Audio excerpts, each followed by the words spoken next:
Assalamualaikum warahmatullahi wabarakatuh. Halo, nama saya Hafifah Yunanto dari SMP Bakti Pertiwi. Saya dan kedua teman saya akan menjelaskan tentang pidato persuasif yang materi ini berada di kelas 9. Apa itu pidato persuasif? Teks pidato persuasif adalah pidato yang bertujuan untuk mempengaruhi atau membujuk pendengar untuk mengikuti keinginan orator secara sukarela. Di kanan kita dapat melihat Sutomo atau Bung Tomo, pahlawan yang dikenal dengan pidatonya. Karena pidatonya tersebut, ia dapat membakar api perlawanan rakyat Surabaya pada peristiwa 10 November. Hai, saya Raka Ahmad Al-Fariji. Saya akan melanjutkan materi yang telah disampaikan oleh Hafi. Struktur teks pidato. Yang pertama adalah pembukaan. Berisi pembuka, ucapan penghormatan, ucapan syukur, berisi pernyataan yang menyatakan permasalahan yang akan dibahas atau isu. Yang kedua adalah isi, berisi pernyataan argumen. Yang ketiga adalah penutup, berisi arahan, ajakan, pesan, dan salam penutup. Di sebelah kanan terdapat foto presiden kita yang ketiga, yaitu Yusuf Habibie, yang sedang menyampaikan pidato pada saat hari kelahiran Pancasila. Unsur kebahasaan teks pidato.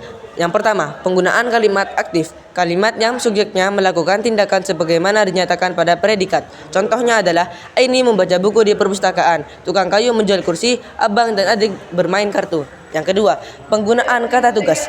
Kata tugas meliputi preposisi atau kata depan, konjungsi atau kata sambung, artikula atau kata sandang, interjeksi atau kata seru, dan partikel.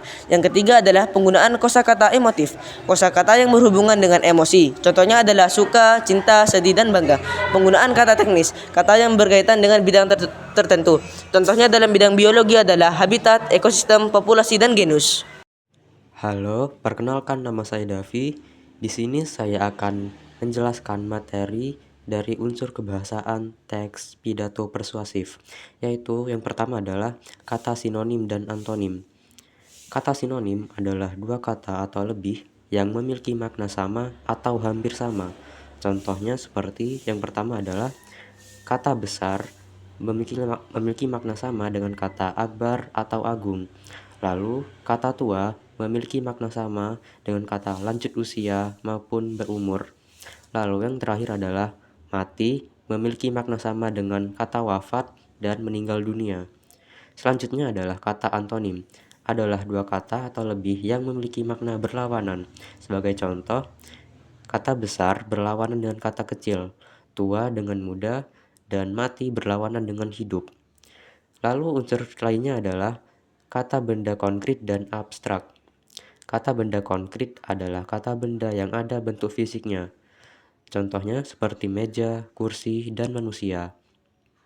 Sedangkan kata benda abstrak adalah kata benda yang hanya dapat dirasakan. Contohnya seperti ilmu, kebahagiaan, dan harapan. Baiklah, selanjutnya ialah proses nominalisasi, yaitu pembentukan nomina dari kata lain. Pembentukan tersebut biasanya dilakukan melalui proses morfologi, salah satunya dengan afiksasi. Contohnya seperti tabel berikut. Sebagai contoh dari proses nominalisasi dapat kita ketahui pada teks proklamasi di bagian kata pemindahan yang merupakan contoh dari nominalisasi konfiks. Dan pada gambar di bawah berikut ialah kediaman Laksamana Maeda, yaitu tempat di mana teks proklamasi dirumuskan sebelum hari kemerdekaan. Kembali lagi bersama Afi. Sekarang kita akan membahas tentang metode berpidato. Ada apa aja sih metode dalam berpidato itu? Metode dalam berpidato ada 4, yaitu metode serta-merta, menghafal, naskah, dan ekstemporan. Dari yang pertama, metode serta-merta ialah pidato berdasarkan kebutuhan sesaat tanpa persiapan yang cukup.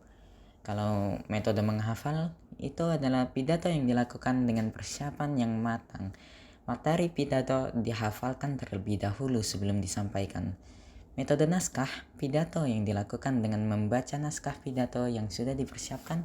Dan yang terakhir, metode ekstemporan, yaitu pidato yang dilakukan dengan mengandalkan kemampuan berbicara dan hanya menyiapkan poin-poin pokok yang akan dikembangkan. Nah, di kanan bawah ini ada foto dari Insinyur Soekarno, sang presiden pertama kita, yang sedang membacakan teks proklamasi.